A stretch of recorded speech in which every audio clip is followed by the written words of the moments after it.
Parashá nos conta sobre Yosef. Os sonhos de Yosef. Yosef sonhou com feixes de trigo e ele sonhou também com o sol, a lua e as estrelas. E o que tinha em comum nesses dois sonhos é que eles estavam se prostrando na frente dele. Tanto os feixes de trigo no primeiro sonho, quanto o sol, a lua e as estrelas. Se até Yaakov, nosso patriarca, quando ele teve a profecia por meio do sonho, depois ele ainda fez uma promessa. A gente não costuma fazer promessa. Os nossos sábios, eles nos instruíram de não fazer promessas, porque é melhor não fazer do que fazer e entrar em problema de acontece alguma coisa, a gente não consegue cumprir, e aí é uma transgressão ao judaísmo, à lei judaica. Mas, vamos dizer, no caso de Yaakov, ele estava nesse nível, que ele podia fazer uma promessa, ele podia assumir. Ele era grande o suficiente para isso, vamos dizer assim. E ele fez uma promessa que se Deus ajudar ele, proteger ele, dar para ele sempre comida e roupa e trazer ele de volta para a casa dos pais dele em segurança, que tudo que ele ganhar, ele vai dar 10% para assuntos divinos. E esse lugar onde ele fez aquele Mizbeach, lá ele vai construir o templo sagrado de Jerusalém. Na prática, sim, lá tinha acontecido um milagre, que Deus tinha feito um milagre que fez com que a terra de Israel inteira estivesse embaixo dele, e o lugar onde ele estava era o lugar em Jerusalém, onde seria o templo sagrado de Jerusalém mais futuramente. O que acontece na prática, a primeira pergunta é: se Deus prometeu para ele, por que ele tinha que fazer promessa? Será que estava faltando fé para ele?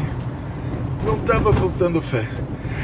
O que ele imaginou é que, diz o Zohar, isso não é uma coisa simples. Ele imaginou um sonho, pode tanto ser uma profecia, quanto não ser uma profecia. Ele não tinha como saber se esse sonho é uma profecia ou não, como saber 100%, ele sabia 99%. Ele tinha visto que esse sonho era diferente dos outros, ele sabia que isso era uma profecia, mas ele não tinha como provar. Ele só teria como saber quando isso acontecesse na prática. Por isso ele fez a promessa, que caso esse sonho não tivesse sido uma profecia, então ele ainda precisa da ajuda divina. Aí ele fez aquela promessa para prestar ajuda divina. O que acontece na prática, no caso de Yosef, ele também sonhou e estava na mesma categoria. Yaakov tinha sonhado, tinha recebido a profecia por meio de sonho, porque ele ainda era solteiro, ainda era metade de uma pessoa, vamos dizer assim. A pessoa só se torna uma pessoa inteira quando ele se casa. Está escrito que quando Deus criou o boi e a vaca, ele criou o boi sozinho e a vaca sozinha. Agora, quando Deus criou o ser humano, ele fez uma pessoa só e depois separou em duas. Então, quando nós estamos solteiros, nós somos meia pessoa.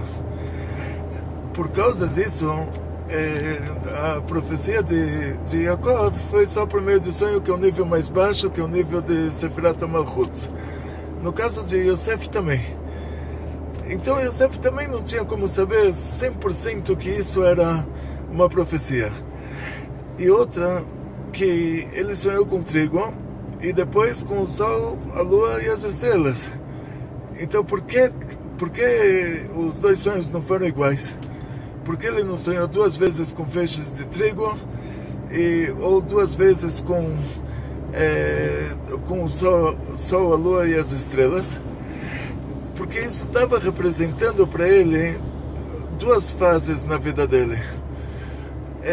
Uma fase que iria acontecer bem futuramente, que os irmãos iriam se prostrar na frente dele, porque eles vieram comprar trigo no Egito, e isso foi representado pelo sonho dos feixes de trigo. E outra fase, que os irmãos iriam voltar para o Egito depois com toda a família, e cada um iria voltar com a própria esposa, e por isso entra a lua nessa história. Ou seja, a lua aqui não representaria somente a mãe do Yaakov, mas representaria, ou seja, que a mãe dele tinha falecido, Rachel, mas representaria que cada um veio com a sua esposa, cada um veio com a sua família, e a pessoa, o principal da nossa vida é a nossa família. Então eles apareceram como estrelas. O principal do ser humano não é o trabalho, não é comprar o trigo.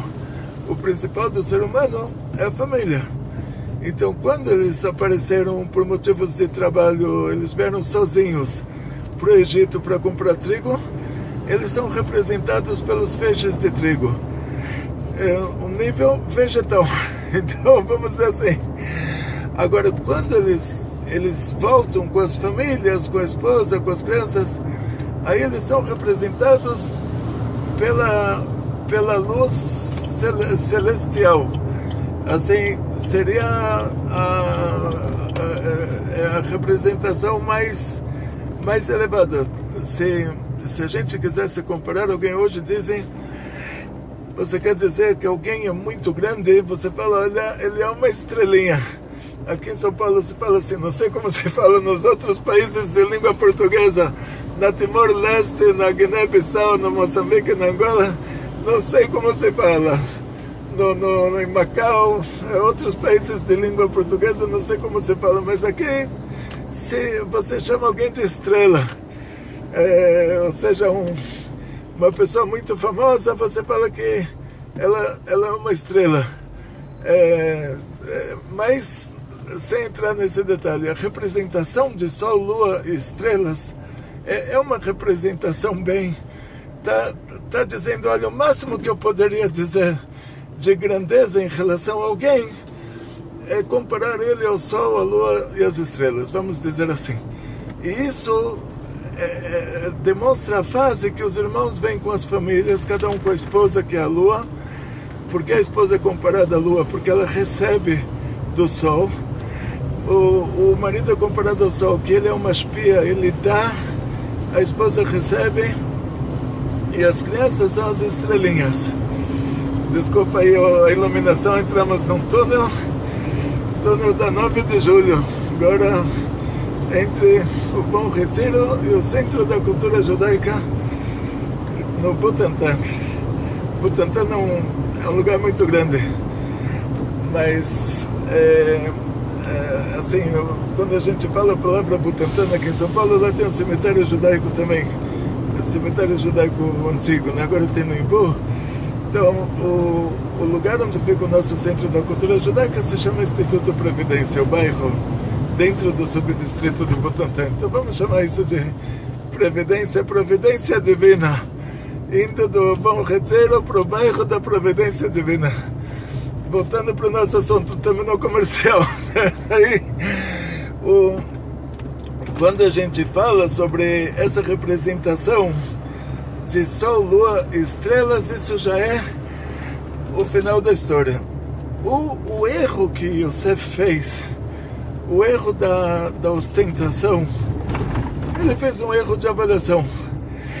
Ele entendeu que ele realmente entendeu que aquele sonho era uma profecia, mas ele não tinha como saber 100%, se nem Yaakov sabia 100% que Yaakov foi o nosso terceiro patriarca, quanto mais ele, que o Yosef, ele não entraria numa categoria de patriarca, ele entraria realmente numa categoria acima dos outros, mas nós chamamos de patriarca, diz a Gemara, somente a 3 pessoas, Abraham, Isaac e Yaakov.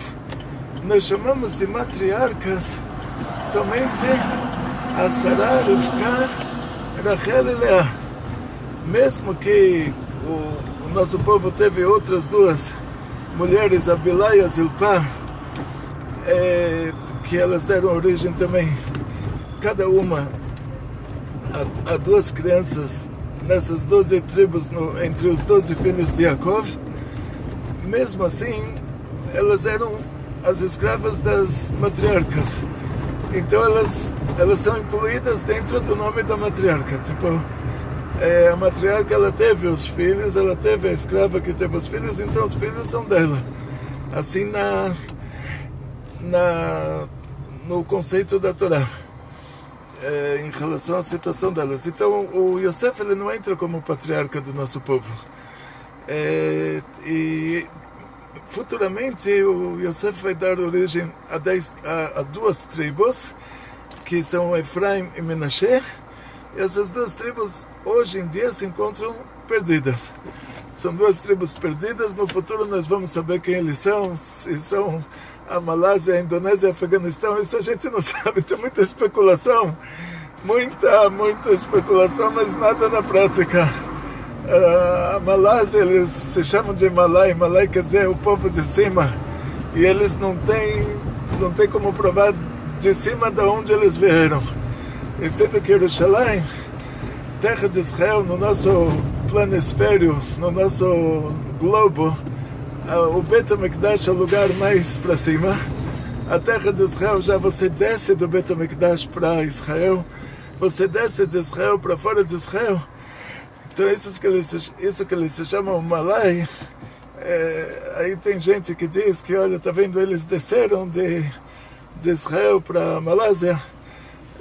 Especulação, a gente não tem como provar nada. Qualquer um pode ser descendente daquelas 10 tribos perdidas. Qualquer tribo de índios no Brasil também. Não tem como provar nada.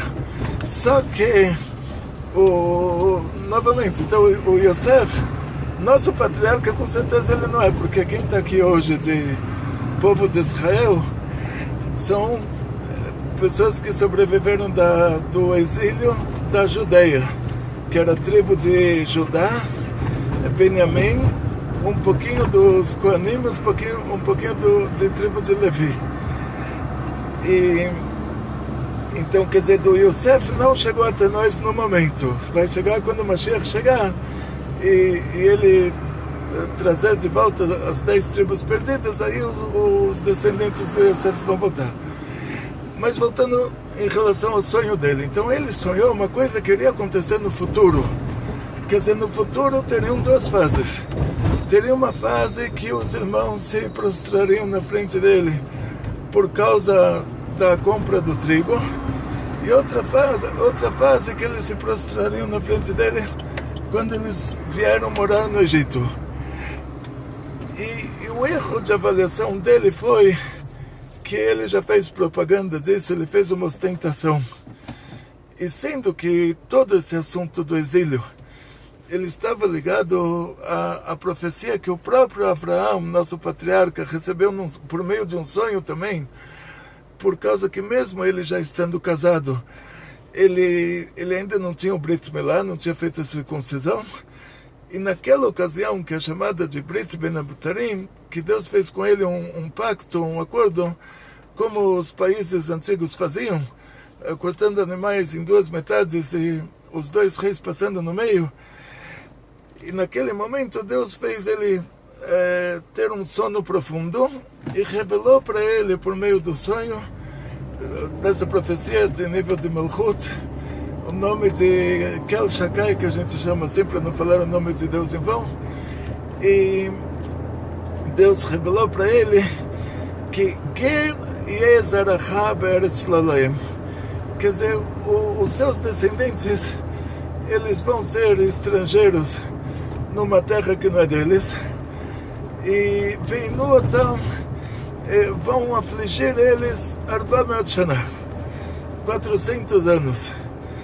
Então imagina, e depois disso eles vão sair de lá com muitas riquezas. Tem todos os detalhes da profecia. Deus não falou para ele que seus filhos vão descer para o Egito. Deus falou, seus filhos vão ser estrangeiros numa terra que não é deles. Nós saímos do Egito 210 anos depois que a família do Yosef, depois que Yaakov com a família desceu para o Egito. Então, a profecia de Abraão era 400 anos. Então, como se resolve esse assunto dos 400 anos?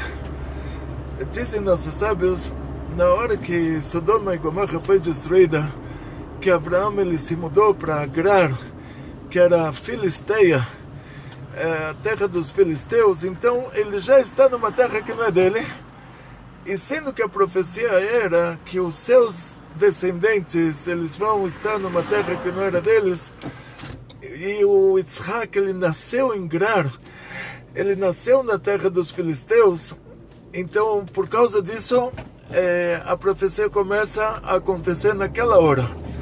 E nós vimos que o Yitzhak, a vida inteira dele, ele nunca saiu da Terra Santa, e todo o tempo da vida dele foi considerado parte dessa profecia, por causa que a terra dos filisteus, ela estava na Terra Santa, e só que ela não era a terra dele, ela era a terra dos filisteus. E mais um túnel chegando no bairro da Providência Divina, no nosso Centro da Cultura Judaica, Propaganda 2. Está vendo o esforço que as pessoas fazem para chegar até lá. Então, novamente, continuando, terminou a propaganda. Já não terminou o túnel, mas terminou a propaganda. Centro da Cultura Judaica, no Jardim Previdência, então é Jardim Providência Divina, e aqui nesse caso Providência Divina eu vejo que os milagres acontecem lá dia a dia. Vamos lá então, saímos do túnel, terminou a propaganda, voltando para o assunto do Yosef. Então Deus poderia fazer com que essa profecia acontecesse simplesmente assim, a gente continuasse do jeito que estava, porque se esses 400 anos, eles já são considerados a partir do Yitzhak, porque o Yitzhak estava na terra dos filisteus, mesmo que a terra dos filisteus era dentro da Terra Santa, era dentro da nossa terra prometida, então, mesmo assim, isso foi considerado exílio numa terra que não era deles, então isso poderia ter continuado assim até o final.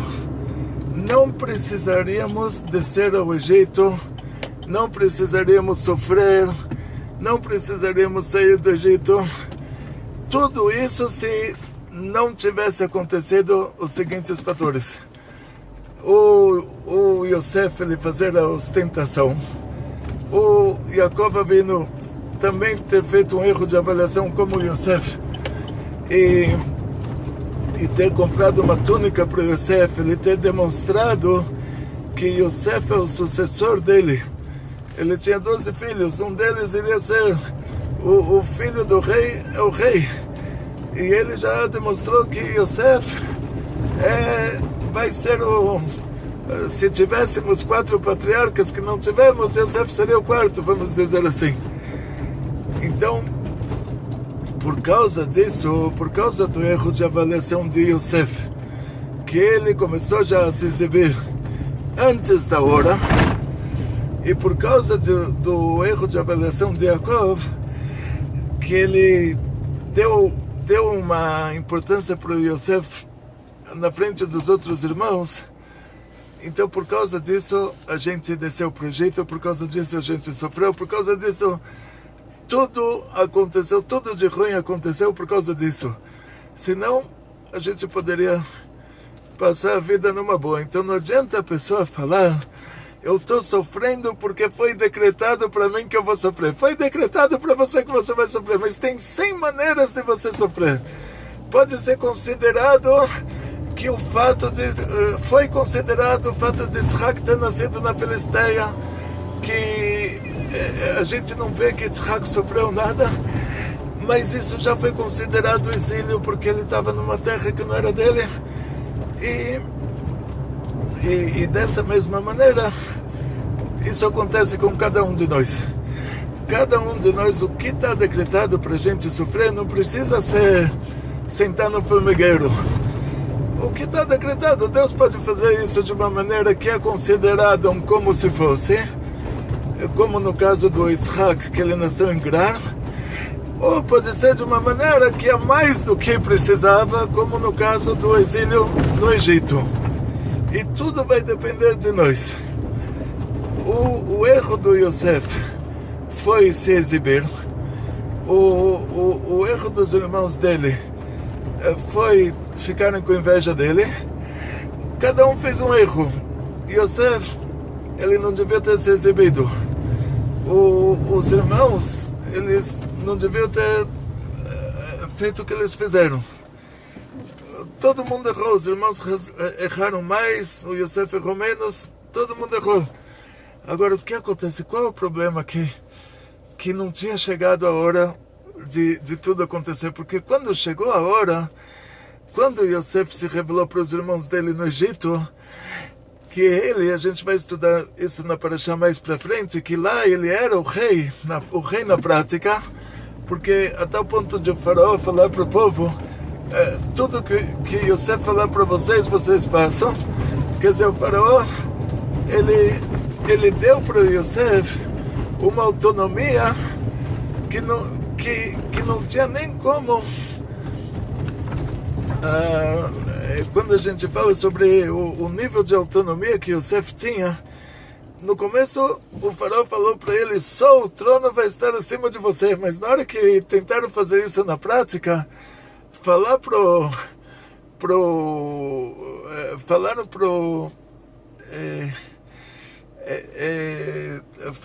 faraó que Yosef pediu para todo mundo fazer Brit Milá para vender o trigo para eles. Aí o faraó falou: olha, tudo que ele falar para vocês fazerem, vocês façam. Aí o faraó mostrou que nem o trono está acima do Yosef. Quer dizer, Yosef ele tinha autonomia total, ele era o rei na prática. O faraó era o rei na teoria, Yosef era o rei na prática. E nessa hora que Yosef se revelou para os irmãos dessa maneira, aí ninguém ficou com inveja, e ninguém ficou com ciúmes, e todo mundo agradeceu a Deus que Yosef, ele era o rei na prática do Egito, e isso terminou num grande agradecimento. Nessa hora nenhum irmão ficou com inveja. Então, quer dizer, se ele revelasse para eles na hora certa, quando isso aconteceu, deles virem comprar o trigo com ele, se ele revelasse isso naquela hora, pela primeira vez, todo mundo estaria feliz. Eles diriam: olha, você realmente, você tem esse mérito. Olha, graças a Deus que você é o rei na prática aqui, do que alguém que vai ser cruel com a gente. Eles iriam agradecer a Deus e a ele pela grandeza dele. Que eles só teriam um lucro por meio dessa grandeza. Por causa que ele revelou isso antes da hora, isso causou para nós um exílio, isso causou um sofrimento para o pai dele, isso causou um sofrimento para ele, isso causou um sofrimento para os irmãos dele, isso causou só uma tragédia. Então, o que a gente aprende daqui é assim: quando está decretado para uma pessoa lá em cima que ele vai passar por uma retificação, tem 100 maneiras dele passar por essa retificação. Ele pode passar por essa retificação da melhor maneira ou da pior maneira, e vai ser considerado que ele passou pela retificação. Deus pode considerar qualquer coisa como se ele tivesse passado por essa retificação. Agora, por outro lado, a gente pode causar da retificação ser pior. E tem muitas maneiras de fazer isso, e uma das maneiras é a gente se ostentando. A ostentação. Então, no caso do Yosef, nós vemos isso. O pai dá uma importância para ele, e ele tinha outros irmãos. Ele próprio, em relação aos irmãos, ele se ostentar. E não tinha chegado a hora disso acontecer, porque quando chega a hora da bênção divina se revelar, aí você pode ostentar quanto você quiser, quanto mais você se ostentar, melhor. No caso do Yosef, quando os irmãos chegaram para ele, que ele já era o rei na prática do Egito, aí para esses irmãos, quanto mais rei o Yosef fosse, melhor para eles, porque eles eram irmãos do rei. Então, quanto mais forte fosse esse rei na prática, quanto menos vice-rei Yosef fosse, quanto mais rei na prática ele fosse, melhor para os irmãos. Aí a ostentação já seria positiva. Então, isso é o que a gente aprendemos. O Thomas Edison, a pessoa que inventou a luz elétrica. Ele foi entrevistado, ele fez 14 mil experiências, cada vez ele foi acender a lâmpada e queimou. E perguntaram para ele, depois os jornalistas, como você não se desanimou depois de ter fracassado 10 mil vezes? Você continuou tentando? Ele falou, eu nunca fracassei na minha vida. Eu descobri com muito sucesso 10 mil vezes que não é assim que se faz uma lâmpada. E o que acontece na nossa história também é igual. Nós não vamos aprender com os erros do Yosef. Nós vamos descobrir com muito sucesso que tem que fazer diferente.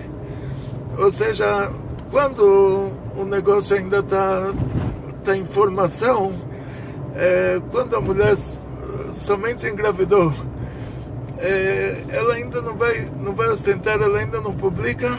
A gente costuma assim, até chegar no 5º mês. Eu falo para as pessoas mais próximas, quando você está planejando um pequeno negócio, não precisa contar para ninguém. Depois que o negócio fica grande, aí tem os vendedores. O vendedor ele tem que chegar num lugar com um carro importado para todo mundo falar, uau, olha, se ele tem um carrão desses, quer dizer que o que ele vende é muito bom. Aí a ostentação vira uma coisa positiva. Ou seja, no lugar da ostentação ser uma coisa que vai trazer ciúmes, inveja e destruição para ele, Deus me livre, a ostentação nesse caso vai ser o jeito dele publicar mais o que ele está fazendo, vai ser o jeito dele ganhar mais. Então tem hora para tudo. Essa é a conclusão da nossa aula de hoje. Yosef sonhou com 2 etapas. Sonhou que os irmãos vão se prostrar na frente dele quando eles vierem comprar trigo com ele. Sonhou que os irmãos vão se prostrar na frente dele quando eles voltarem para o Egito com as famílias. Nesse caso, o fato de Yosef ser o rei era bom. Quanto mais ele ostentasse era melhor, porque isso daria mais segurança para eles como irmãos do rei, como família do rei. Mas ele ostentou antes e isso foi uma tragédia. Então a gente tem que aprender com Yosef, aprender que não é assim que se faz, né? Descobrir com muito sucesso que não é assim que se faz. A gente tem que aprender que, mesmo que com certeza para cada um de nós está decretado coisas muito boas, mas a gente só pode ostentar na hora que essa ostentação acrescentar nesse assunto. Na hora que você vai vender a sua mercadoria, você tem que estar lá com um carro bonito, com uma roupa bonita, aí vão comprar mais. Aí essa ostentação tem um motivo de ser. Não é um motivo só pisar no outro e falar, olha, eu sou bom, você é ruim, eu presto, você não presta. Isso causa uma desgraça. Quando a ostentação, o motivo dela é proteger o nosso povo, como na hora que Yosef ficou o rei na prática do Egito, quanto mais ele ostentasse, para a família dele era melhor, para os irmãos seria melhor, porque olha, nós somos irmãos do rei, esse rei é um rei grande, é um grande rei. Ele é o vice-rei, mas ele já tem uma autonomia maior do que o próprio faraó. Então, assim que funciona. Quando a ostentação, quando você tem um lucro dessa ostentação, ela não é uma ostentação só para te massagear o ego, mas quando você precisa dela, quando um médico está trabalhando no hospital, ele está de jaleco branco, todo mundo fala doutor, doutor. quando ele sai do hospital, ele está com uma roupa esporte e ninguém fala para ele, doutor, doutor. Então, onde ele precisa do jaleco é no trabalho. Então, quando a sustentação é um trabalho que a gente está ganhando com isso, então você tem que ostentar. Quando a ostentação é só para pesar em cima de alguém, aí é proibido ostentar. Então, vamos aprender com Yosef que não é assim que se faz e fazer da maneira correta. Sempre ter modéstia, sempre ocultar tudo que a gente precisa ocultar, e que Hashem dê para todos vocês muito sucesso, muita saúde, muito dinheiro, muitas felicidades. Tudo que a gente faz é melhor a gente fazer sempre com pudor. Mas na hora que precisa ostentar, na hora que você ganha ostentando, você, como nos exemplos que já foram dados, aí você tem que ostentar porque faz parte do trabalho. Na hora que não faz parte do trabalho, aí tem que ter muito pudor. Hatzlacha, bריאות פרנסה בשפע וכל טוב.